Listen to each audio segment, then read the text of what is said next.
Happy Sunday. We are entering the first week of September, and this is your energy reading, tarot card reading for the week of September 1st through the 7th, 2025. There's a lot going on in the sky this week, and I'll touch on that before I get into the cards. So right off the bat, on Monday, Saturn re-enters Pisces. This is a big shift. Saturn in Aries is, because we're going to experience it for the next 2.5 years, fiery, hot. Did you experience more headaches? Are you getting injured more quickly? Like weird injuries, like stubbing your toe or getting splinters or cuts. Weird. A lot of people I know are experiencing this. So with it moving back into Pisces for a little bit of time, this might feel like a cool off. Like all of a sudden this like flaming torch gets submerged back into water. I'm curious to see how the cards talk about what we might experience through that time. So that's Monday the 1st. On Tuesday, the 2nd of September, we have Mercury entering Virgo. And Mercury is at home in Virgo, so we love this energy. This might feel like clarity in your thinking. It's more discerning. It refines. Maybe it's more refined in the way it talks or the way it thinks. Mercury is finally out of its retrograde shadow, and I think we're really gonna enjoy Mercury in Virgo. The following day, on the 3rd of September, Wednesday, Mercury makes a square to Uranus. What do I think this is gonna feel like? Uranus squaring Mercury, or Mercury squaring Uranus, might feel something like an idea out of nowhere. It might feel like tension between like doing something the old way and wanting to do it a new way. I think that feels most resonant, like this square bringing to light this, how can I do things differently? This isn't working. How can I do this differently? It's really important to hold that idea and maybe not take action right away. And I'll tell you why in a moment. On Thursday, the 4th of September, we have Mars squaring Jupiter.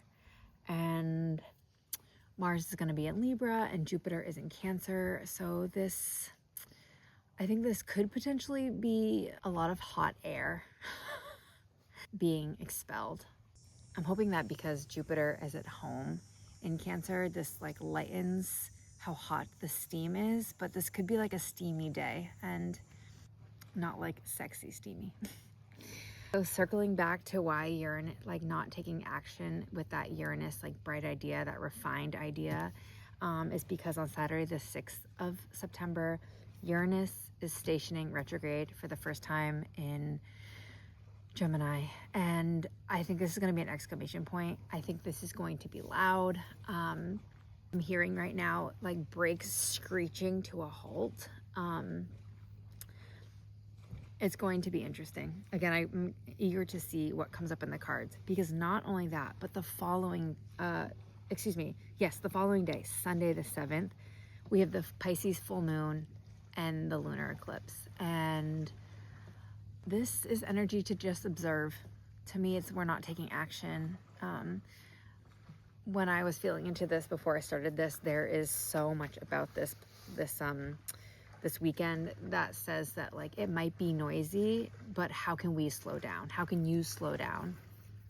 Yeah, with the sun in Virgo and then Mercury in Virgo, there is going to be some weight, some importance around being discerning, and this is going to feel challenging because Virgo wants to perfect, and I think there's going to be a lot of placements in the sky this weekend that says you don't have time to perfect. This is go time, except you can't go because we're halting to a stop. So a lot going on this week. Let's see what the cards have to say. So what energy can we expect for September 1st? I'm going to leave this out. The 1st through the 7th of September 2025.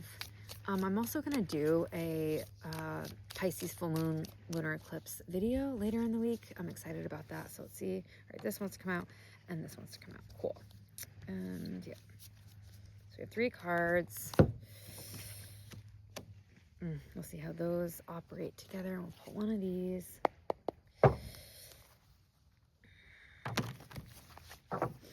How might we experience this energy this week? How might we experience in our day-to-day lives? That feels important to add. Ooh, have we gotten the death card enough lately? Jeez Louise. All right, I'm going to pull an oracle card about, actually I'm going to do this one first. Little message we might need for a week. A message. I just got like, where can we be at home? Like, where can we feel at home? Oh, all right. I love this. Cool. Can't wait to talk about that. One more.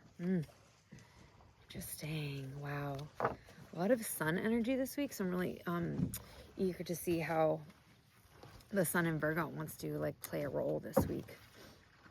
Okay, so this is what I'm getting. So the cards I got for the energy of our week is the Knight of Pentacles, the Sun, and the King of Swords.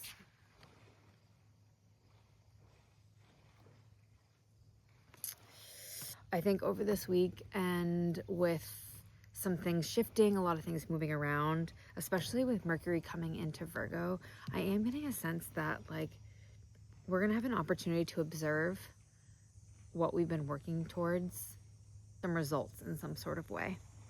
But this is giving me a sense that this person is like looking from a different perspective and able to be like, where am I? What have I accomplished? Let me like zoom out to be able to see. I kind of love this with the Virgo energy that we're into, like the sun being in Virgo, again, Mercury being in Virgo, about like looking out and observing what has come to fruition at this time. Where am I in the year? Have I accomplished? What am I harvesting? This is fall after all. It's like things wrapping up, you know. We also got the sun, which I kind of see in the Knight of Pentacles too, like this little sun thing. We got summer solstice radiance. I'm seeing in my mind's eye the sun at its peak. And what does that mean? It means perhaps like being able to see clearly from this like higher perspective of the Nine of Pentacles, like being able to see clearly what you've been working towards. There's systems being that you've put in place. Last week we talked a lot about feeling like not ready for Virgo season, not feeling ready for this time of year. And this week you might feel more settled into that energy, like this, like getting back into a routine and like getting your diet back on schedule. Like not diet, but like your food and how you tend to your body. I'm getting so much around seeing, like the eyes, like you being able to observe. I think, again, this is going to be really important with the Pisces full moon lunar eclipse this weekend, of just observing. This isn't a time to manifest. This isn't a time to like want more. This isn't a time to like cull things. We're just observing. And Virgo is a sign in which we're like digesting and like releasing. And again, we have the death card. Are we sick of this yet? We are digesting things right now, but I don't think it needs to be active, if that makes sense. I really do get a sense that this is something that things are just falling away on their own and that you're not needing to do anything about it. But it will become, I think it'll be more clear, the things that have fallen away, and maybe you'll get clarity around why that is. Finally, we have the King of Swords, and I really love the King of Swords for this energy. There's so much about alchemy. I noticed right away the mushroom in this card, and the swords is of the mind. Like I'm getting clarity of the mind, clarity of your role. Community is coming to me for some reason. The King of Swords is like so Virgoan to me. He is so discerning. He is able to use his sword to cut through the bullshit. Yeah, and the mushrooms making me think of like how we're connected to our networks, how we're connected to our communities. If you choose to lean into the invitation of like just sitting back and letting things happen. You know, you might feel like you have a lot of things going on. Look at all like the things around him that he could be choosing from or that are calling for his energy. But I get a sense that by just sitting back and letting things happen, it will become clear where you need to be putting your time and energy. And like the inner flame, like look at the flame at the top of his head. I've experienced that with people with Saturn in Aries, that it's been hard to keep the inner flame ablaze. And you might think that with Saturn going back into Pisces, that, like I said earlier, it might quench the fire.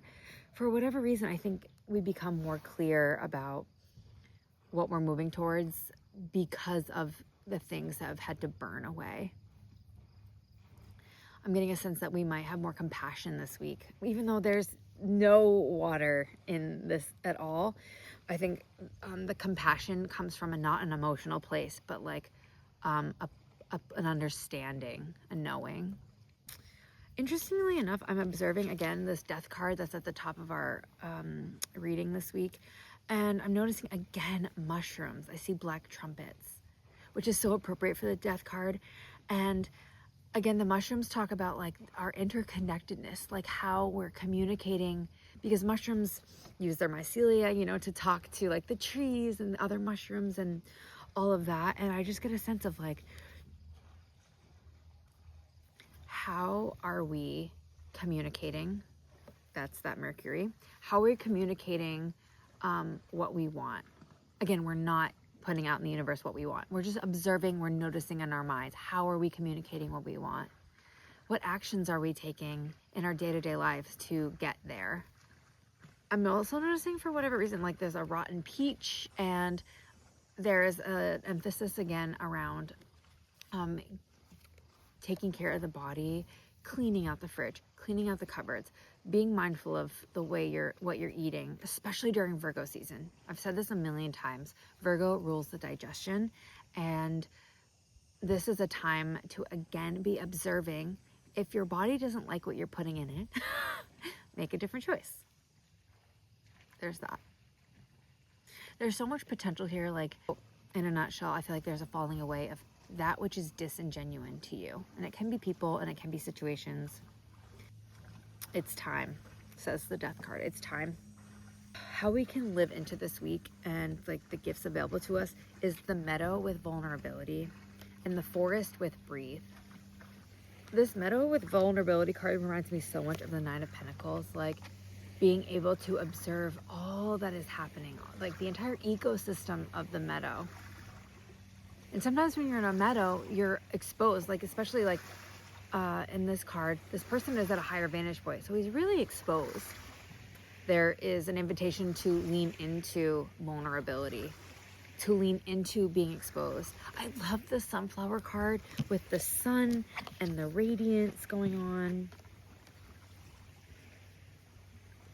There's this like this last ditch effort of summer, like some sweetness,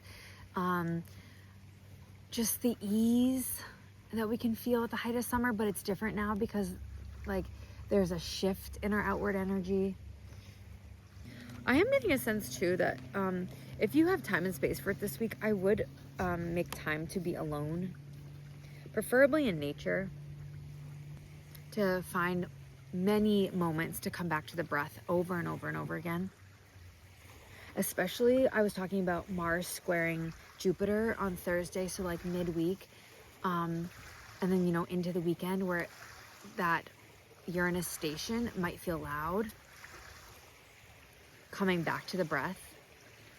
There isn't like a lot of people in these cards, meaning I don't see people interacting in these cards. So what it says to me is like, how can you find space and time to really be alone this week? And I know that's not that's a privilege for most. Oh, it's loud all of a sudden. I am getting a sense as well of like, as I'm listening to the water splash on the shore and it's loud, the Saturn into Pisces is going to be a loud transit. It's getting loud again.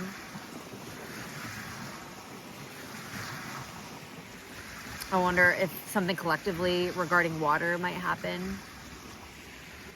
Potentially like a storm or something. And this isn't something to be afraid of. It's just something to be mindful of the way water wants to make itself present this week, even though it's not in any of our cards. We have no water. Let's get a final message about, we talked about just like being an observer of our week this week, of really assessing how far we've come, of just sitting back in order to be discerning of what wants to come through at this time. That we're letting things go, and the ways we communicate in our we communicate in our groups, in our communities. We got discipline. I love this a lot. This is so much to me connecting to Christ consciousness, aka connecting to something bigger than you, getting a higher perspective.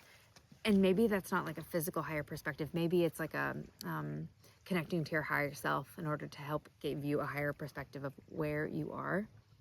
Because you might feel confused. I'm getting a sense that there might be some confusion at the beginning of the week about where you are. Be honest about that with the vulnerability card. Breathe through it, right? Breathe through any discomfort of the not knowing. Yeah, the discipline makes me think again, like the discipline in our food and taking care of our body. It is discipline in how we are showing up in our day-to-day lives. So Virgo, the day-to-day, the mundane. Like, how are we showing up in our day-to-day lives every day to show up for ourselves? Be an observer this week. Loud invitation. Let things fall away. See what comes through, because there's things that want to. Good luck this week. I'll be releasing another video later in the week about the full moon on Sunday, the 7th. Yeah. Notice the way you show up. Good luck, and I'll see you on the other side.